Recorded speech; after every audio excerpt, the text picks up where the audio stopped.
Napakaraming dahilan para ang tao ay maging malungkot. Kaya dapat pinag-iisipan kung paano nga ba sumasaya. Ang ating pag-aaral ngayon, ating pinamagatan, How to be Happy, at meron na agad initial na prescription, Praise the Lord. Purihin ang Panginoon, at yan ay isa sa mga pinakatiyak na paraan para lumigaya ang tao. Salamat Panginoon dahil pwede namin kayong purihin. Marami kaming dahilan para purihin kayo. At ang pagpuri sa inyo ay may himala na ginagawa sa aming puso.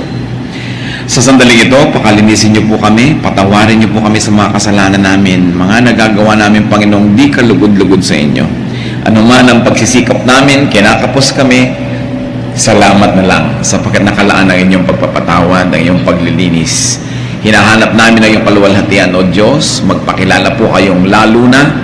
Ang Espiritu mo na nakatira sa amin, buhayin mo, gisingin, pasiglahin.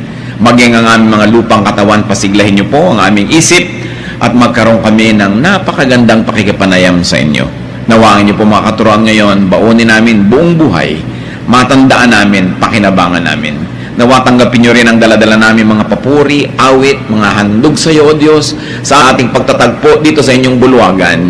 Bigyan niyo po kami ng pagpapala. Habi na kami naman patuloy na nagbibigay sa iyo ng papuri, pasalamat, mga handog. May this godly and heavenly exchange, O God, glorify you and bless us, your people. Protect us from all illnesses, protect us from all works of evil men and evil spirits.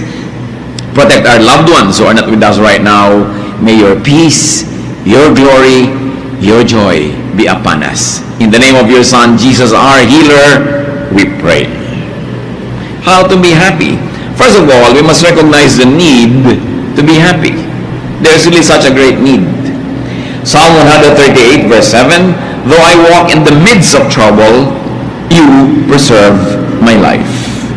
So the second part says that God preserves our life, but the first part says and recognizes that we walk in the midst of trouble.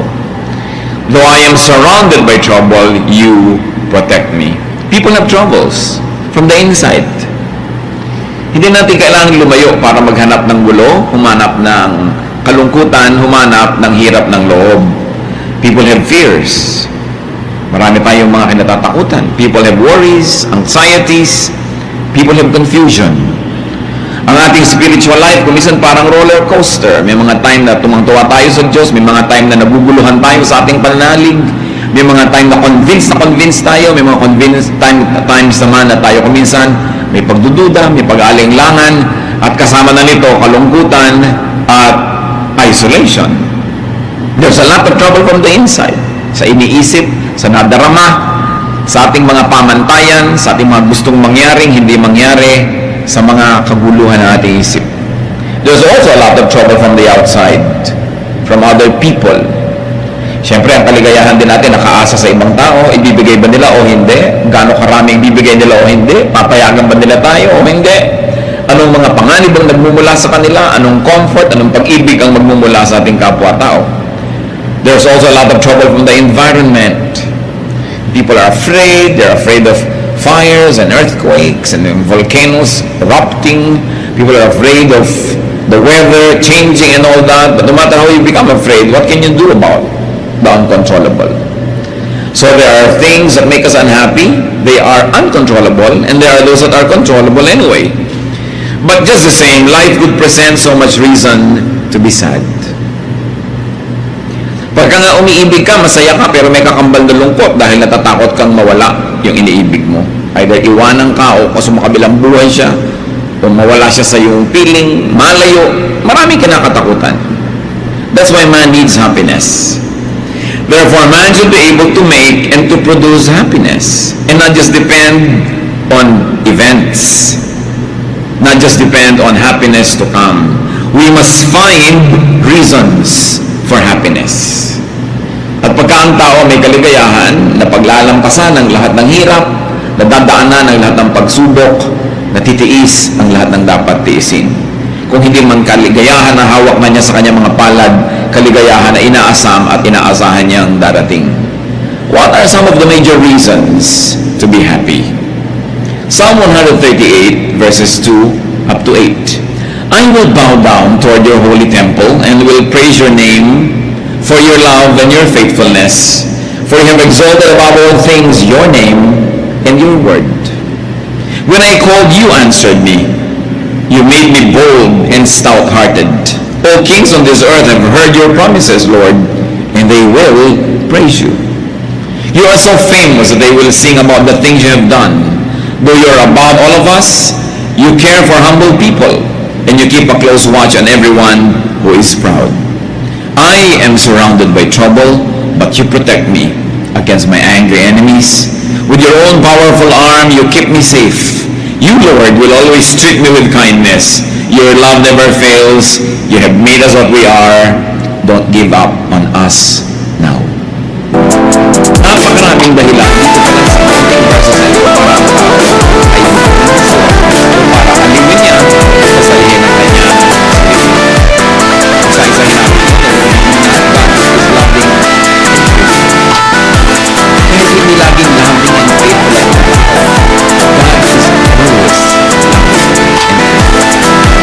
Para masumaya, iasa mo ang kaligayahan mo sa love and faithfulness of God. Secondary lang yung love and faithfulness of people. The love and faithfulness of people can make us happy in a very unique way. But the love and faithfulness of people, the love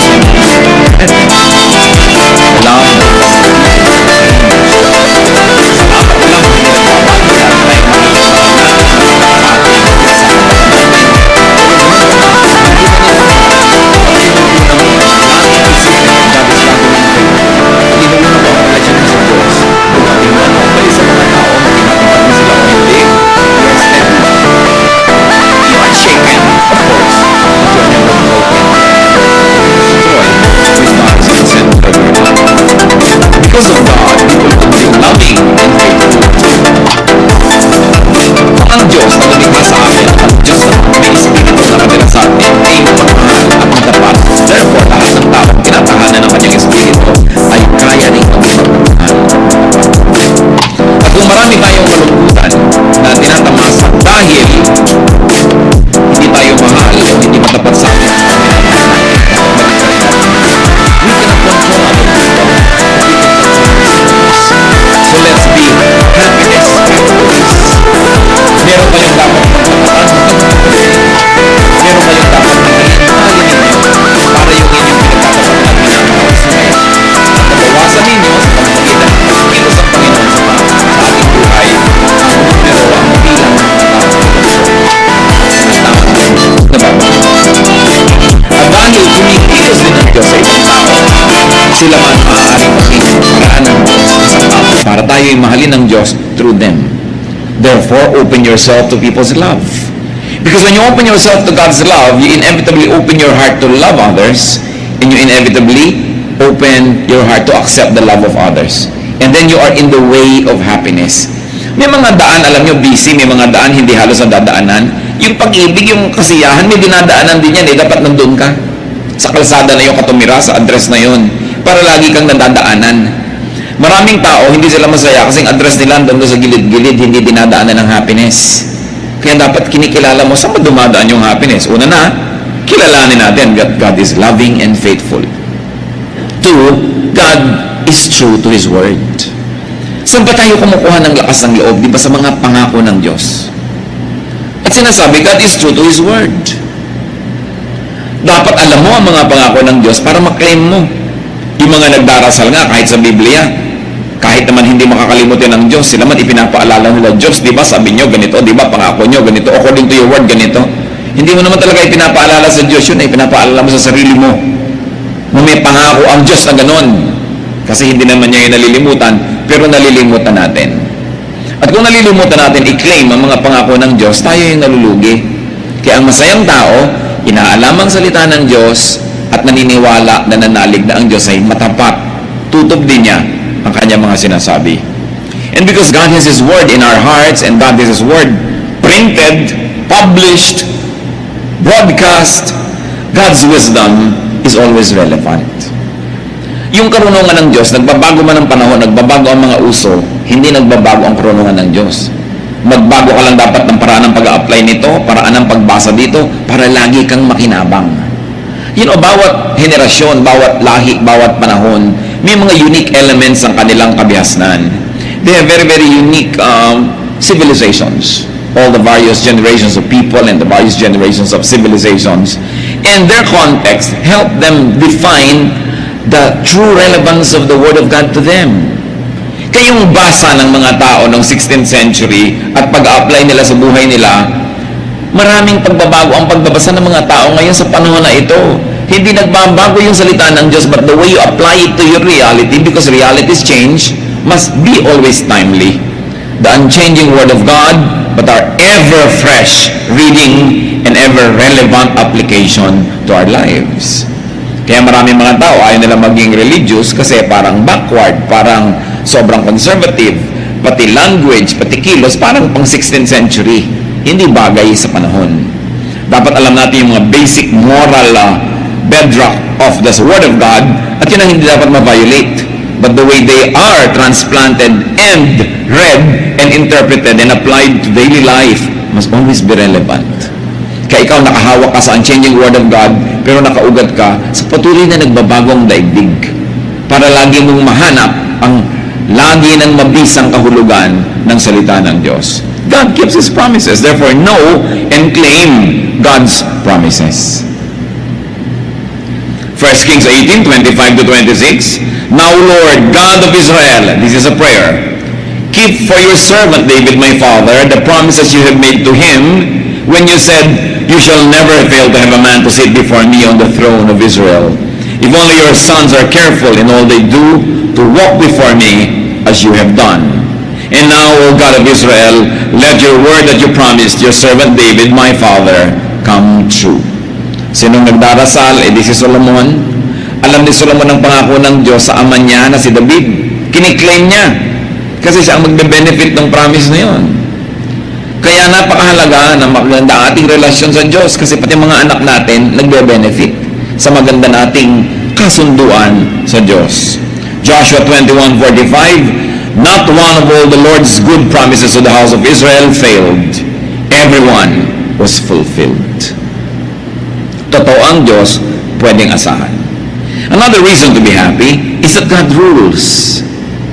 God exalts Himself, God prevails. Sa biglang tingin, parang hindi lagi itong totoo. Pero yan ang dapat mo ngayong malaman kung paano i-apply sa buhay, na kung sa tingin mo na practical, parang ang naghahari kumisa na ikadiliman, pero alam mo na Diyos talaga ang tunay na naghahari. At ang mga paghahari ng kaguluhan, mga kadiliman, ay pansamantala. At ito ay haharap sa paghuhukom ng Diyos. Kaya ang dapat, lagi ka nang nasa panig ng totoo, sa panig ng tama, para hindi ka natatakot na humarap sa Diyos. Psalm 138:4-5, may all the kings of the earth praise you, O Lord, when they hear the words of your mouth. May they sing of the ways of the Lord, for the glory of the Lord is great. So ang idinedeclare dito is a submission of human kingdoms and human rulers, human ways and systems to the ways of God.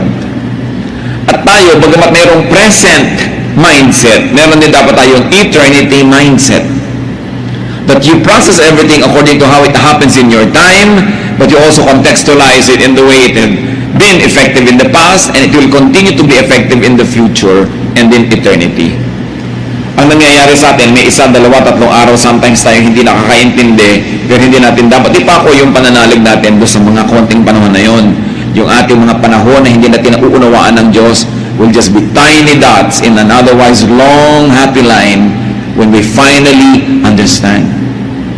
Kaya ang sabi sa New Testament, now I know in part, but then I shall understand fully, even as I have been fully understood. Our knowledge is imperfect, and our prophecy is imperfect. But when the perfect comes, the imperfect will pass away. Kaya ang dapat nating laging hinihintay, lalo sa mga bagay na hindi natin nauunawa, yung pagdating ng Panginoon na para ipaliwanag lahat sa atin yan, ang ating pagpunta sa Kanyang piling na biglang bubukas ang ating isip at maunawaan natin ang lahat. Kaya ngayon, what is important? Faith. Faith is the best weapon we have against loneliness. Faith is the best weapon we have against doubt and against insecurities and uncertainties. Because faith is the assurance of things hoped for. It is the evidence of things not seen. That's why people are saved by faith. not by their knowledge.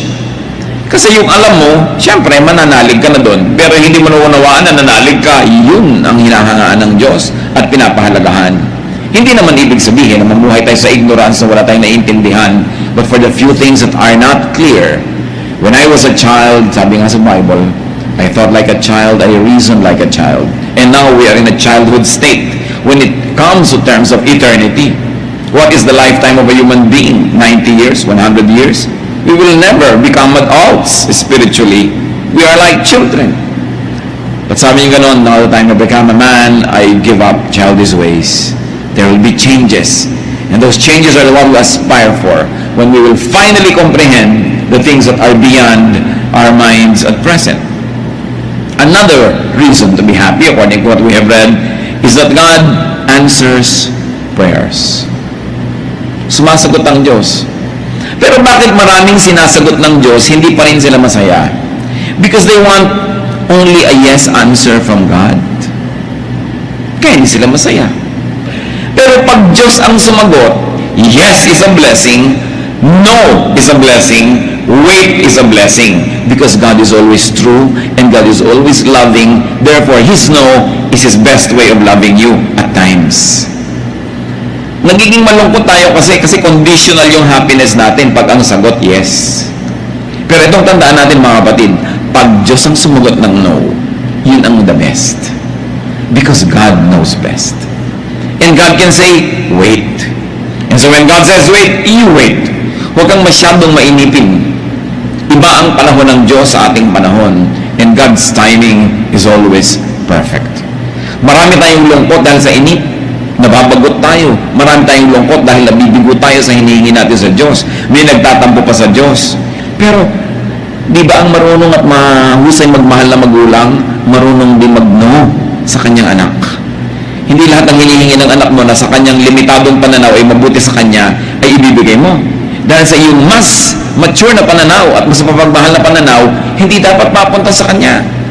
Kaya kung minsan ang mga bata, nagtatampo pa, nagagalit sa magulang, pero pag naging magulang na sila, doon nila nauunawa, minahal pala ako ng magulang ko by saying no. At merong mga tao na pagkatumanda na, nare-realize nila at sinisimba ka ng mga magulang na bakit lahat ng gusto namin binigay mo? Bakit binigay mo yung disiplina? Bumig, nagkagalito tuloy kami. Tumanda yung mga bata na yun at tuwang-tuwa dahil ito pa sa magulang, sinisisi rin ako. Kaya tayo, when we become really spiritually mature, we will be thankful for every no answer of God. For now, be happy with it in faith. Para hindi tayo maraming nire-reklamo sa buhay. God gives very Ang pinanghihinaan ng loob, ang mga naghihina ang pananalig sa mga kapag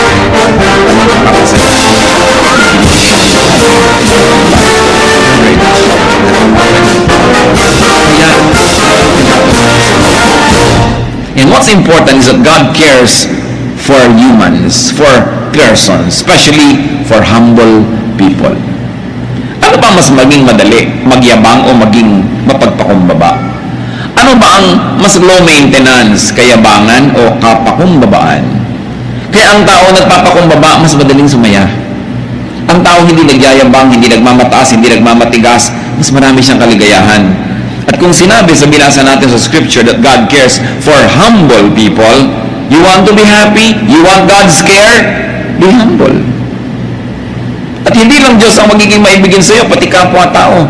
Kasi wala namang tao natutuwa at nagmamahal sa mayabang, sa matigas ang loob, sa nang titikis, sa nang sasadista. Wala namang natutuwa sa ganun. Kaya dapat makita natin ang pandaraya ni Satanas.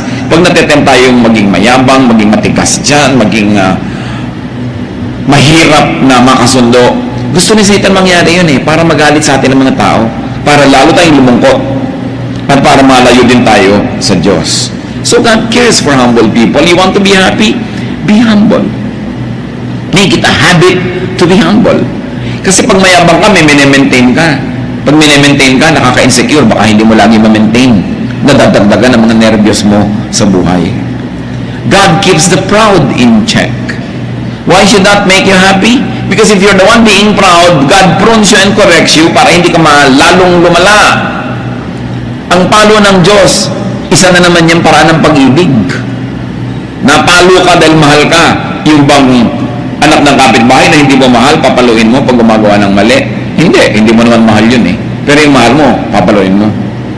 At pag pinapalo tayo ng Diyos, siya ang unang-unang nasasaktan. Tulad din ng magulang na namamalo ng anak. Liban na lang yung mga magulang na sa sobrang galit, gumaganti na lang talaga, nambugbog na lang ng anak dahil ng galit, nagalit siya. Pero yung kalmado ka, papaluin mo, mahirap gawin yun. Kaya nga ang mga magulang, pinapayuhan natin, pag galit na galit kayo, tinuturo naman sa Bible, mamalo ng anak eh. Pero huwag kayong mamalo habang galit kayo. Kasi baka naghihiganti lang kayo nun. Baka it is the evil nature that was insulted or challenged, and now you're trying to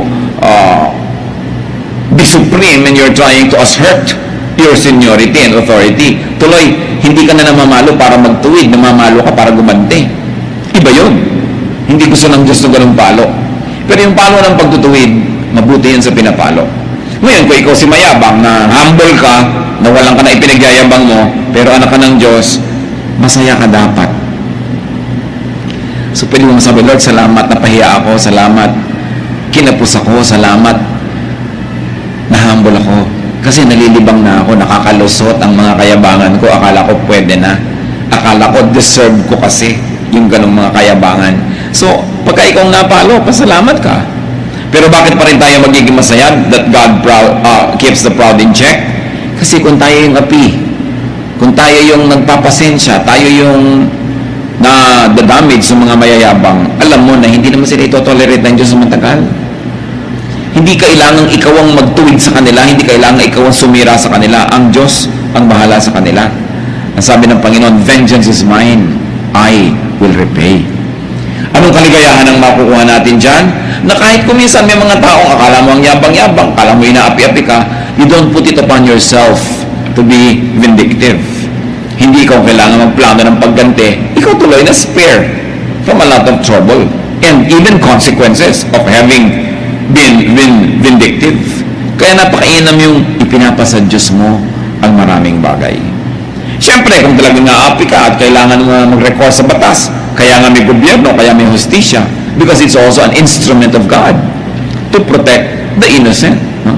Kaya napakahalaga ng mga Kristiyano, pinaglalaban mo kung ano yung tama, kung ano yung matuwid, kung ano yung makatwiran. Why else can we be happy according to the verses?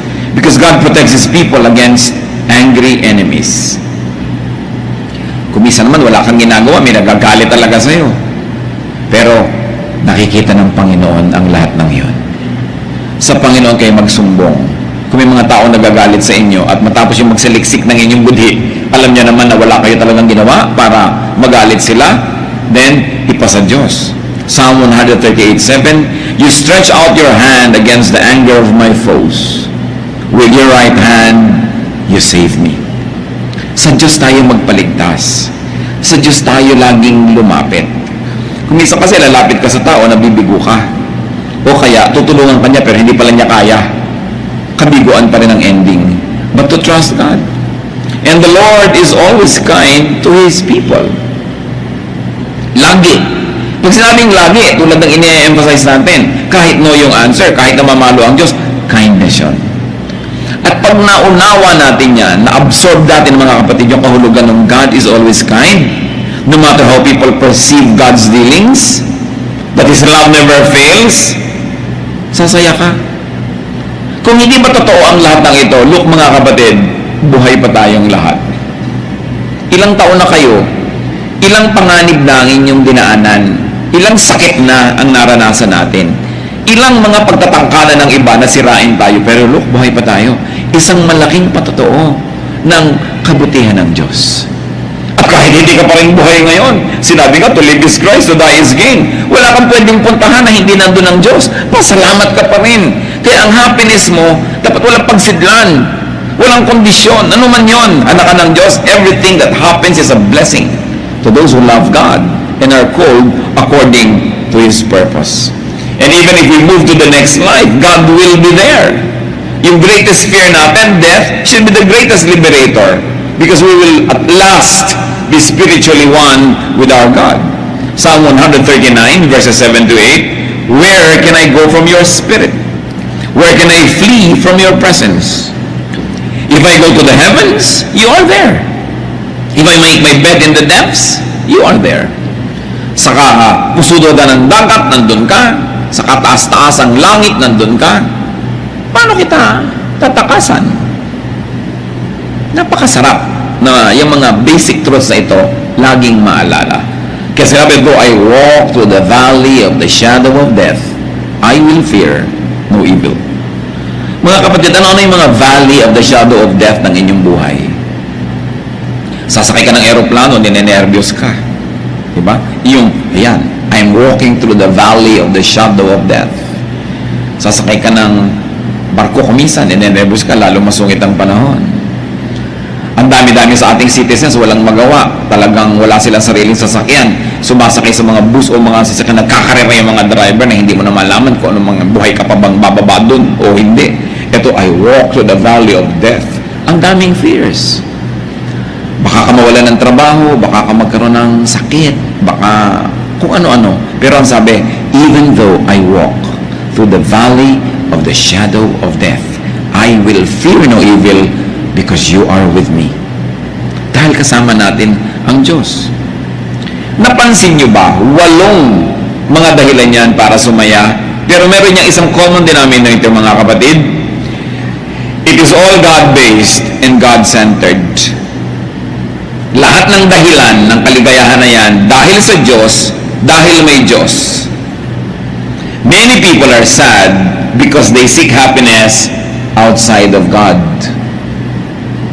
Many people are sad because they seek happiness away from God. They seek happiness mostly from people and from things. Therefore, people are sad. Pero ito, 8 great reasons to be happy, and all of them focus on God. Puro yung God is like this, God is like that, God's word is like this. Kaya yung tao na inuuna yung Diyos, nakasentro ang Diyos sa kanyang puso, talagang ang Diyos naka-enthroned sa kanyang isipan, sa kanyang damdamin, masaya yun. Kahit dinadalaw ng paminsan-minsang lungkot, dinadalaw natural ng paminsan-minsang mga duda, pero paminsan-minsan at hindi siya nagkakagiba-giba dahil Diyos ang sentro ng kanyang buhay. At ito ang itinuturo ng Panginoon. Alam niyo, struggle ko matagal yan nung araw. Tinatanong ko sa Diyos, bakit lagi mo, Lord, gustong number 1? Bakit kailangan number 1 lagi? Is God egocentric? Kulang ba siya sa pansin? Pero talagang na-share ko na rin sa marami sa inyo. The Lord revealed to me that He wants to be number 1 because when He is number 1, we will be happy. Pag ginawa mo number 1 tao, kawawa ka. Pag ginawa mo number 1 bagay, kawawa ka. Pero pag Diyos yung number 1, lagi siyang nandun. Hindi siya nagbabago. Lagi kanyang mamahalin. Mahalin ka man o hindi ng tao, magkaroon ka man ng pera o wala kang pera, andun lagi yung Diyos. Kasi pag number 1 siya, siyempre yung number 2, number 3, number 4 mahalaga. Pero hindi masyado, hindi kasing halaga ng number 1. Ngayon, isipin niyo mga kapatid, ano ba o sino ang number 1 sa buhay natin? Pag sinabi mong, ay, ang number 1 ko, ang aking misis, mahirap yan. Dapat number 2 lang siya. Dapat number 1 ang Diyos. Number 2 din si Mister. Kasi ang number 1, Diyos. Mga misis, huwag na kayong mag-asam na number 1. Pag Diyos ang number 1, number 2 lang kayo, sigurado wala ng number 3. Pero kung kayo number 1, baka may number 2, 3, 4, 5. Mahirap yan. Dapat Diyos ang una talaga. Kaya sa ating mga anak, ituturo natin ang pag-ibig sa Diyos, sa ating mga mahal sa buhay. Pagka lahat tayo ang number 1 Diyos, ang ganda ng mundo. Sasaya tayo. Number 1 kasi ibang tao kaya papatay ka para sa kanya o ayaw niya sa'yo, babarilin mo na siya dahil ayaw mo na sa kanya. Mababasa mo sa mga dyaryo, mga crimes of passion. Ayaw ko na sa'yo. Gusto pa kita. Paano ayaw ko na nga sa'yo? Paano yun? Pero ang Diyos, hindi siya aayaw sa atin kahit kailan. Lagi niya tayong gusto. Kahit kumisan tayo pa yung umaayaw. At yung pag-ibig na yun, isa sa mga pinakamahiwagang pag-ibig, madaling sabihin, pero mahirap unawain. Kasi hindi naman kinakamot ng Diyos ang likod mo, no? Pagka kumakate, hindi ka naman niya inaabutan ng malamig o mainit na inumin. Hindi ka naman niya binibigyan ng diretsahan ng pera o karinyo. Kaya kung minsan nalilimot natin yung ganong uri ng love affair that we should develop. Ang lagi nating inuuna, yung nakikita ng mata, yung nararamdaman ng balat, yung andyan. But remember that though we are bodies, we're also spirits. Na meron tayong dalawang uri ng pagkabuhay na isinasabuhay. At yun yung ating buhay sa laman at yung buhay sa espiritu. Pag yung buhay mo sa espiritu, masigla, masaya, kaya kanyang dalhin kahit na nagkakagulo-gulo yung buhay mo sa laman. Pero pag yung buhay mo sa espiritu, wala. Kahit anong saya ng buhay mo sa laman, pansamantala, mababaw. It is like chasing rainbows, and when you get there, it is not there. Nakikita nyo, napakaraming mga matagumpay na tao, inaamin din nila, hindi rin naman masaya. Although marami rin namang hindi matagumpay na masaya, so mabuti ng matagumpay kang malungkot, kasi hindi ka matagumpay na malungkot din. So huwag natin gawing excuse yan. Pero ang point, unahin ng Diyos. Paano nyo gagawin yun? Kayo lang makakapagsabi. Kung paano nyo siya unahin. Kung paano nyo bibigyan ng panahon, paano tayo de-develop ng pakikipagmahalan. Kasi ang Diyos, persona. Hindi siya usok. Hindi siya drawing. Hindi siya bato. Isa siyang persona, may damdamin. At gusto makipagmahalan sa tao. Ang isa sa mga pinakamatatayog at pinakamabubuting layunin natin, mission, develop a loving relationship with God. And you've got to find your personal way to do that. Your spirit will tell you if you only listen. Now, what is the way to be happy? Nagbigay tayo ng mga reasons to be happy. Psalm 138, 1-3. I will praise you, O Lord, with all my heart. Before the gods, I will sing your praise. I will bow down toward your holy temple and will praise your name for your love and your faithfulness, for you have exalted above all things your name and your word. When I called, you answered me. You have made me bold and stout-hearted.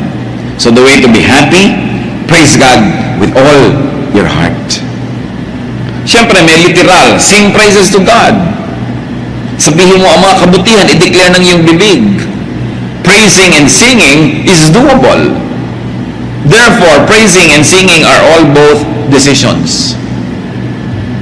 Happiness can be a decision. You can decide to be happy, you can decide to be sad. So, pag kumanta ka, nakokontrol mo yun. Mamaya yung kanta mo, inililift up na niya yung spirit mo sa Panginoon. Mahirap ba rin?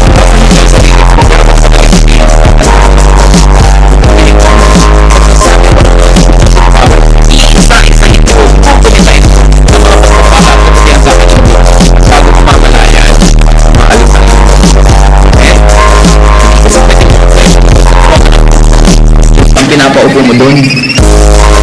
Kaya nakakaupo. Kaya nalilimutan natin na upo. Siyempre, only one thing occupies all the days of life. You cannot go sick and sad at the same time. So you're sad at the going to happiness. Yan, depende. May mga durable tulad nga niyang pagtawid sa Panginoon, pagpapasalamat. There is mystery and there is power and there is miracle in that. Gawin mo lang. At sabi, worship God in His temple. Ano ba yung temple ng Diyos? In the fellowship. When believers are together, the temple of God is there. It is not a building, it is the spirit of one believer joining with the spirit of other believers, and it is the temple of God. Merong himala na nangyayari when we fellowship. Parang isang pirasong kahoy na nag-iiyak, umangin, patay sa kanya, maraming gawin na kami kasi umangin lalo naman. Ganun ang importante ng fellowship. At fellowship, hindi lang yung purified being fellowship. Yung talagang dating pagbuhay yung buhay natin, ang buhay ng mga ibang believers. Hindi lang tayo umaatin ng program ng fellowship ng Diyos. Ang fellowship yung saya niya, saya mo din, yung lungkot mo, kasi nagkasangat niya, pinagkakatulungan. Ang Diyos kasi nilikha tayo na talagang nakikipag-asahan, umaasa at naasahan. Kaya marami doon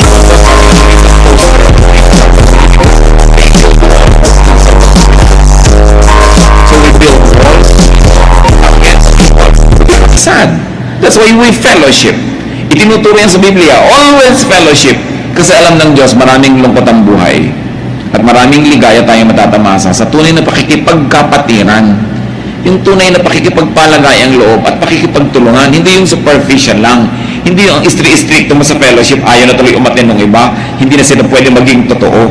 Pagtanggap, walang patakarang pagtanggap sa kapwa. Pagmamahal, pagtulong para siya umasenso, ma-develop, may saya dun. You are able to unmask yourself and you're able to be your true self in the presence of another person or persons that already gives you happiness. Ang hirap-hirap nung nag-iisa ka na nagdadala ng problema mo, nag-iisa ka na nakakaalam ng tunay mong mga iniisip, niloloob, ng tunay mong pagkatao, it isolates you. Pero kung tayo bukas ang ating puso, bukas ang ating palad na tumanggap sa ating kapwa, we make them happy. And in the process of making people happy, miraculously, you also become happy. As you know it by experience, that when you make people sad, you also become sad. Kahit kung minsan natutuwa ka, ay nagantihan ko siya, ay naipahiya ko siya, pero makinig ka sa budhi mo, may napalungkot kang tao, may nasaktan ka, ang totoo nasasaktan ka rin. Bakit? Nilikha kasi tayo ng tao ng Diyos na kapwa-tao. Ang nangyayari sa kapwa natin, nangyayari rin sa atin. Na iintindihan man natin yun o hindi. Kaya mas nagpapasaya tayo ng iba, mas sumasaya tayo. Mas nagpapalungkot tayo ng iba, mas inuusig tayo ng budhi natin. Kung minsan gasgas na yung budhi na yun, hindi na malinaw, pero meron ka pa ring heavy feeling na hindi mo malaman kung bakit, kasi may atraso ka pala sa iba. Ang isang pinakamabisang paraan para sumaya, magpasaya ka ng iba. Sasaya ka sigurado. Magbigay ka sa gutom, magbigay ka sa mga bata, magbigay sa nangangailangan. Pero ang isang pinakamabilis lumungkot, magdamot ka. May nangangailangan, may ibibigay ka, pero pinagdamutan mo, natutuwa ka dahil yung pera mo hindi nagalaw, hindi ka naabala, pero may lungkot ka rin. Kung aaminin mo yun, may lungkot ka. So we go back to our basic humanity, that our happiness is in making other people happy. It is a true fellowship, true worship. So we worship God in His temple among the believers, and you worship God within you, because the Spirit of God is in your heart. Therefore, make peace with yourself. Pag sinabi mo yung self, ano yun? Yung Spirito ng Diyos at saka yung flesh, magkasama, yun ang self mo. You make peace with yourself. You make peace with God who is in you. Makinig sa usig ng budhi, makinig sa konsyensya, at kailangan matuto ka rin na tanggapin ang iyong sarili so that you are at peace with yourself. Pag ikaw ang number one nagre-reject sa sarili mo dahil may iba kang gustong pagkatao, may iba kang gustong itsura, meron kang gustong ibang buhok, meron kang gustong ibang height, hindi ka sasaya kasi you are not at peace with yourself. We are not perfect. We must move from glory to glory. We must improve and improve and improve, but you begin with accepting yourself. Maraming lungkot kasi we are on denial. Hindi natin ina-accept ang sarili natin. At pag hindi natin ina-accept ang sarili natin, paano natin na-acceptin ng iba? There is genuine liberation in being accepted and in accepting others. How else to be happy? Ask help from God. First and foremost. God dapat una. Yung iba kaya lang nagdadasal pag wala nang magagawang iba. Ay, wala na tayong pwedeng kailangan magdasal na lang tayo. Dapat unahin ang Panginoon. Because He answers prayers according to what we have read. Make God your first, not your last resort. And be humble, as we have said. The humble can be much, much happier. Because God is soft-hearted to the humble. James 4:6. But He gives us more grace. That's why Scripture says, God opposes the proud, but gives grace to the humble. In 1 Peter 5:6, humble yourselves, therefore, under God's mighty hand, that He may lift you in due time. Happiness is more easily attainable in humility. And as we have said, accept yourself. Accept your life. It doesn't mean na huwag ka na mag-ambisyon na improvein yan.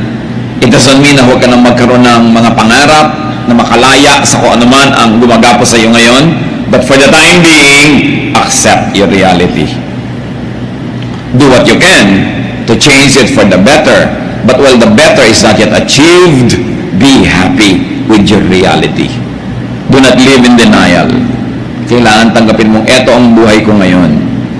Gusto ko napakarami sanang halamanan, pero nakatira ako dito sa kuprasong bahay na ito, so maglalagay ako ng halaman sa lahat ng floor wax. May halaman ka na rin. Hindi pa lang na marami. You can alter your reality and you can create your reality. Yung mga Japanese, dahil sa dami nila, siksikan, dami ng populasyon, they have developed have privacy in the mind.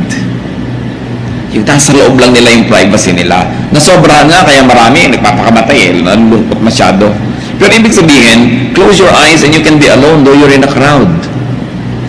The way you think, the way you react to your environment will make you happy or sad. God made you as you are.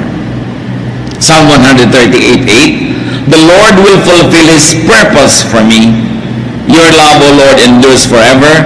Do not abandon the works of your hands. So pinapaalala, nung umaawit dito, huwag mong pababayaan, Diyos, ako na ikaw naman ang lumikha. Ganito naman ako kasi, nilikha mo akong ganito, di ba? Sino bang lumikha sa atin, di ba, Diyos? Pero dahil nga sa nangyari sa humanidad na nalayo sa Diyos, so minsan sa iba sa atin, mas malayo, mas malapit sa image of God. So lahat tayo dapat lumapit ng lumapit. Pero your basic humanness and humanity, hindi naman creator si Satan eh. It's God who created us. So, sabi niya, do not abandon the works of your hands. Ako, O Diyos, ay gawa mo. So, turuan mo ako kung paano ko mamumuhay ng masaya, maka-Diyos, maka-tao, na ako ay ako. Na hindi ako yung iba. Na hindi ko pinipilit maging iba ako kasi ako ay ako at gawa mo ako. Although, I will improve myself and I will continue to change from glory to glory, but I will begin with accepting na kayo ang gumawa sa akin. Kaya ako ganito, ginawa niyo ako. At kung tayo mga kapatid, ay magkakaroon din ng ganyang paningin sa iba, kaya ganyan yung nanay mo, kaya ganyan yung tatay mo, kasi ginawa siya ng Diyos. Pero ginawa ka, pero anong reaction mo sa buhay? Kaya kung minsan sumasama yung ugali natin, ginawa kang ganito, pero nagre-react ka differently. That's why kahit parehong tao na merong basic na training, basic na childhood together, ano nangyayari? Nagkakaiba-iba sila. Kasi iba ang pagproseso mo, iba ang pag-react mo. Meron pag inuutusan ng magulang, nagagalit. Meron pag inuutusan, sumusunod agad. So, control your behavior. Para lalo kang umasenso at bumuti. But you begin and not end with accepting yourself. Gawa ka ng Diyos eh. Ang daming kalungkutan kasi hindi mo ma-accept yun eh. Hindi mo na-realize that you are fearfully and wonderfully made. Kung minsan meron kang napakalaking mga kahinaan para lang pala lalong makita ang himala ng Diyos sa'yo. Kasi kung kinreate ka man na puno ka na, hindi mo na kailangan yung Diyos. Kaya mga kulang-kulang. Kasi gusto ng Diyos punan. Gusto ng Diyos na punuin niya ng punuin niya. Para habang lumalawig ang buhay mo, may fellowship kayo, meron kang continuing need for God. Kasi alam nyo to mga kapatid ha, pag sobrang lusog natin, nakakalimot tayo sa Diyos dumasal, pero madadasalin ka kung may sakit ka. Kung may sakit ang mahal mo sa buhay, lalo madadasalin ka. Pag ang dami mong pera, madaling makalimot sa Diyos. Pero yung wala kang kapera-pera, talagang abot-abot ang dasal mo. May fasting pa kumisan yan. No? Pagka meron kang papa, nakakalimutan mo yung Diyos. Pagka nawala si papa, back to God ka na naman. Serve ka na naman. Kanta ka na naman. Turo ka na naman kasi wala si papa. So, kaya may mga kulang tayo. Huwag yung isipin na nilikha tayo ng Diyos na may kapintasan. Kaya tayo may kulang para punan ng Diyos. Pero tatanggapin mo sa simula, kulang ako. But here I am, Lord, fill me with your glory. Huwag yung ikalungkot ang mga kulang sa inyo, ikatuwa nyo, dahil dyan kayo pupunain ng Diyos. Kasi sinabi ni Paul, when I am weak, then I am strong. Kasi kung saan ako kulang, doon may opportunity ang Diyos, tapunan ako. Kaya yung mga taong punong-puno na, ang yabang-yabang na, anong ginagawa? Iniligwak ng Diyos, itinataob, inaalis yung mga pumupuno sa kanila para maging humble ulit. Lord, kailangan ko kayo. So, sino ba nagbabalik sa loob, ng balik loob sa Diyos? Yung biglang umaasenso o yung biglang nag-fail? Madalas yung nag-fail. Although meron dahil umasenso, matalino siya. Ay, mahal-mahal ako ng Diyos. Lalo ako magpapaka-Diyos. Pero bihira yun.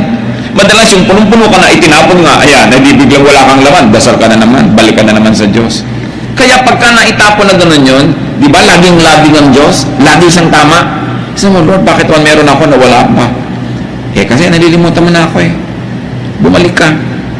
Come back to me and I'll come back to you. Sabi ng Panginoon, return to me and I will return to you and I'll fill you again. Pupunin uli kita. Siksik, liglig, umaapaw. Pero kailangan, nandiyan ka, ready to be filled. Masarap yung ganon. So, sino ang nakakatanggap talaga ng mga himala? Di ba yung nagkakasakit? Yung lagi naman malusog. Di naman nila alam na everyday himala yun na nami-maintain. Kaya, hindi ko sinasabing ibigin natin na maging kulang, maging may sakit, maging mahirap. Pero kung yun ang kalagayan mo ngayon, yun ang reality mo, huwag mo ireklamo. Ipagpasalamat mo na may opportunity kang lumapit sa Diyos. At ang Diyos ay nalalapitan, at ang Diyos ay sumasagot sa panalangin, at pupunuin ka niya. Ngayon, ang panalangin at ang tunay na pananalig, hindi ka pa pinupuno, nagpapasalamat ka na because you know that God is faithful. Then nawawala yung lungkot mo. Hindi mo lang sinapsychologize sa sarili mo dyan. Totoo yan. Pinanghahawakan. Kasi sa nananalig, ang iniisip pa lang niya, totoo na. Kaya faith is very important. It is very, very crucial. There is so much reason to be unhappy, but there's much more reason to be happy. There's a way to be happy. Praise God. What does it take to praise God? Count your blessings. Thank God and praise God. And when you do that, God will change your mood. Psalm 30, 11 to 12. You turn my wailing into dancing. You remove my sackcloth and clothe me with joy, that my heart may sing to you and not be silent. O Lord my God, I will give you thanks forever. Sabi, tinanggal mo ang pagluluksa ko, pinalitan mo ng damit na pampiesta ang aking luksang damit. Ang pagpalahaw at pag-iyak ko, pinalitan mo ng pagsayaw. Magagawa yan ng Panginoon sa atin, mga kapatid. At napakahalaga ang gusto kong bigyan ng diin muli, be a happiness factory. Don't be a loneliness factory. Think happy thoughts. Make people happy. May asawa ka, pasayahin mo siya. Araw-araw, bawat sandali na kaya mo. Kasi may mga panahon, ibigin mo man, hindi mo kaya. Ano ang inaalala mo sa mga panahon na nalilimutan ka ng mahal mo sa buhay o kaya silbi ka ng silbi dahil nalumpo? Anong naalala mo? Bakit nagkakaroon kang lakas na gawin yon? Yung mga pagmamahal niya sa iyo, yung kaya pa niya. Kaya magmahal tayo, yung kaya natin. Kasi may mga panahong tayong nangangailangan tumanggap ng pagmamahal na yun. Dapat marunong ka magmahal. Basta kaya mo. Bawat araw, kaya mo bang magbigay? Magbigay ka. Pasalamat ka, hindi ikaw yung tumatanggap nung araw na yun. Darating din ang panahon, kailangan mong tumanggap, pero sa dami ng naibigay mo, para ka lang umaani ng iyong mga itinanim. Sasaya ka kung lagi kang naggagawa ng kaligayahan ng kapwa. Nalaman mo na may kapitbahay ka na sobrang hirap, walang sapatos, ibili mo ng sapatos kung kaya mo. Bakit hindi? Samahan mo pa ng medyas. Ang dami nating kayang gawin para magpasaya. Sa inyong mga kotse, maglagay nyo lang kayo ng grocery bag, konting tinapay, konting pagkain. Pag kami kumakatok na pulubi, iabot mo. Ang kaligayahang madarama mo, hindi mo kaya i-compare yan. Kaya mo naman. Ano ba yung halagang 20, 30, 50 pesos worth of food, ibibigay mo. Ang dami nating pwedeng gawin para maging happiness factory. Mga anak, isipin yung mga magulang nyo, paano nyo sila papasayahin? Ipinapasyal, binibigyan ng panahon. Of course, dapat yung sustentuhan, lalo at matanda na, pero hindi sapat. You should give time, attention, be a happiness factory. Magulang ka, paano mo pasasayahin yung anak mo? Pero madalas, nadadaya tayo ng diablo, nagiging tayong loneliness factory. Tayo nagiging dahilan kaya lumulungkot yung mga tao. Yung mga umaasa sa atin, binibigo natin. Yung mga tao, pinapahiya natin. Pero pwede tayong maging happiness factory. Lalo may pera kayo, yun ang pinakamasarap. Giving away money is like defecating, the pleasure in it coming out. Yun ang talagang tunay na ligaya, yung lumalabas yung pera. Yan ay matrain natin yung puso natin sa ganon. That's why it becomes a blessing to be rich. Because it's such a great joy to give away kung ang puso mo nasa tamang lugar. Manalangin tayo mga kapatid. Nais kong ilapit. Kung sino man ang may mga sobrang mga kalungkutan sa buhay, Kung sino man sa atin ngayon ang magsasabing, pag in-average ko yung buhay ko, masasabi ko, malungkot ako. Mas malungkot kaysa masaya. Nais kong ipanalangin ang sino mang magsasabi sa Lord na, Lord, kulang po ako, punan niyo ako. Nagkakatipon-tipon tayo mga kapatid para pagpalain ng Diyos. Gusto ko ngayong ipanalangin at nananalig akong didinggin tayo ng Diyos. Hihipuin ang ating mga puso. Sino man ang ngayon nagsasabing, ang dami-dami kong kalungkutan, gusto kong sumaya at sa Diyos ako lalapit. At nais ko sa ilang saglit, manalangin kayo ng personal na panalangin sa Diyos. Ano man ang gusto niyong sabihin sa Kanya tungkol sa kalungkutan o mga kalungkutan ng buhay niyo. Let's be alone with God. God hears and God heals. Aming Ama sa langit, Ama ng aming Panginoong tagapagligtas na si Jesus, Diyos na lumikha sa amin, Diyos na lumikha ng langit at lupa. Kinikilala namin ang paggawa mo sa amin. Kinikilala namin ang aming mga kakulangan, maging aming pagkukulang at likas ng mga kulang sa amin. Lahat ng ito, Panginoon, sa iyong paanan namin dinadala, O Diyos Ama. Kayo ang nakababatid ng laman ng bawat puso na narito ngayon. Kayo ang nakakaalam ng dahilan ng pagtayo. Alam niyo ang punot dulo, ang pinagmulan at tutunguhan ng aming mga lungkot. Dalangin namin sa iyo, Panginoon, pawiin mo po ang mga ito sa iyong mapaghimalang paghipo sa aming puso. Bunutin mo ang mga malalalim na ugat ng kalungkutan sa aming buhay at palitan mo ito ng tanim na kaligayahan. Mag-ugat sa aming puso at sa aming espiritu ang kasiyahan, kagalakan, kasayahan. Turuan mo kami, Panginoon, na maging instrumento mo, na maging happiness factory. Na sa aming kalungkutan, unahin namin yung lungkot ng iba. At sa pagpapasaya namin sa kanila, pasayahin mo rin kami. Dalangin namin, Panginoon, ihayag mo rin sa amin, nakatayo man ngayon o hindi, ang anak mo. Ihayag mo kung paano kami nagiging loneliness factory. Kung paano kami nagiging kasangkapan ng dyablo na magpalungkot sa iba imbes magpasaya. Kung paano kami pumapayag na kami magamit na maging instrumento ng kalungkutan, ng hirap ng loob. Patawarin mo po kami, Panginoon, sa aming mga pagkukulang. Patawarin mo kami sa aming mga ginagawang nakakapagpalungkot sa aming kapwa na pwede naman naming hindi gawin. At bigyan mo rin kami ng lakas na makapagpasaya. At sa paggawa namin ng lahat ng ito, sa pagsunod namin sa iyong kalooban, Panginoon, paghimalaan mo ang mga anak mo ngayon na ito. Hipuin mo ang puso, Panginoon, pahirin mo ang luha sa pisngi ng iyong mga anak. Patibayan mo ang aming pananalig. Pawiin mo ang aming mga kalungkutan. Palitan mo ng kaligayahan, O Diyos. Buksan mo ang aming mata para makita namin ng maraming dahilan para kami sumaya. Tanggalin mo ang mga bumubulag at tumatakip sa aming mata para hindi namin makita ang mga blessing mo.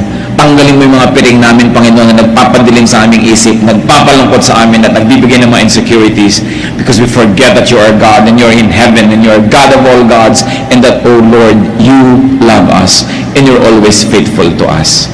Patatawarin mo rin kami kung nakakagawa kami, Panginoon, ng mga tao o bagay na number one at kayo napapaurong sa malayo na priority namin. Ibalik mo ang init ng pag-ibig namin sa iyo at ibalik mo rin ang init ng pag-ibig mo sa amin, Panginoon. Gaya ng mga bagong nananalig sa iyo kung gaano nag-aapoy ang pananalig, ang paglilingkod, ang kaligayahan, gawin mong gawin totoo ito sa buhay ng mga anak mo ngayon. At nawa, Panginoon, sa muli naming paglapit, pakikipagkasundo, pagkilala ng pangangailangan, yung kalooban mong maganda, yung kalooban mong kaibig-ibig, maghanap sa aming buhay. Mga kapatid, manalig kayo, tanggapin nyo mula sa langit ang hinihingi nyo ngayon sa Panginoon. Ang pag-alis, paglalaho ng inyong mga kalungkutan at pagpalit ng kapayapaan, kaligayahan, katiwasayan. Maghari nawa sa inyong mga puso ang tahimik na buhay. Makatulog nawa kayo ng mahimbing pag kayo humihiga. Makakain nawa kayo na masarap pagka kayo nasa hapagkainan. Sumaya nawa ang inyong mga buhay at sa panahon ng mga kalungkutan, huwag kalimutan na ito'y pansumandali at ang Diyos nagbibigay ng saya at ng lungkot din. Pero ang makilala nyo, yung lungkot na nanggagaling kay Satanas, tanggihan ito. Pero ang lungkot na pinapayagan ng Diyos, tanggapin, sapagkat ito ay nakakapagpadalisay ng ating pagkatao. Panginoon, ipakilala mo sa amin yung nagmumula sa inyo at matanggap namin para sa ikabubuti ng aming espiritu. At sa ilang saglit, muli, personal makipagniig sa Diyos, pakinggan ang udyok ng Espiritong Banal para tayong magsaya sa buhay at lalo tayong maging kasangkapan, maging happiness factory. Be alone with God for a while.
Thank you.